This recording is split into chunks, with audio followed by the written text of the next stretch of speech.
আসসালামু আলাইকুম। অস্কুরিনী ভাই আমার ফোন দিয়ে কইতেছে মোবারক তোর তো ট্রেনিং নির্বাচনের ট্রেনিং আমার কাছে সিডি তুই চলে আসিস। তো আর কি যে কথা সেই কাজ আমি আর অস্কুরিনী ভাই দুজনে চলে আসছি। আইসা আস্তে আস্তে ক্লাসে ঢুকে গেলাম। ঢুকার সময় দেখতেছি যে অনেকেই আসছে আবার অনেকেই আসে না এখনো। পরে আমি আর অস্কুরিনী ভাই সামনে বসে গেলাম, বসে দুইজনে কইতেছি ভাই অনেকে আসতেছে না, স্যার এখন আসেন অসুবিধা নাই। পরে যাই হোক সবাইও আসছে, পরে নির্দেশিকা দিছে স্যারও আসছে, আইসা কইতেছে সবাই আসছে নি। আমি কইছি, সবাই আসছে ক্লাস শুরু করেন। তো আর কি স্যারে ক্লাস শুরু করে দিয়েছে কীভাবে নির্বাচনে কাজ করতে হইব, নির্বাচনে কী কী কাজ আমাদেরকে সকল নির্দেশনা স্যারের সুন্দর মতো বুঝিয়েছে।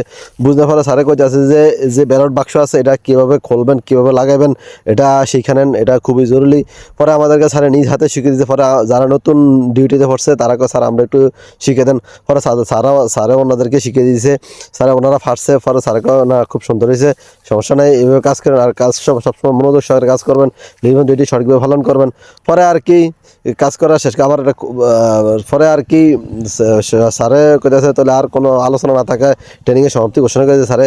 পরে ট্রেনিংটা আসলে খুবই ভালো হয়েছে। সকলকে ধন্যবাদ।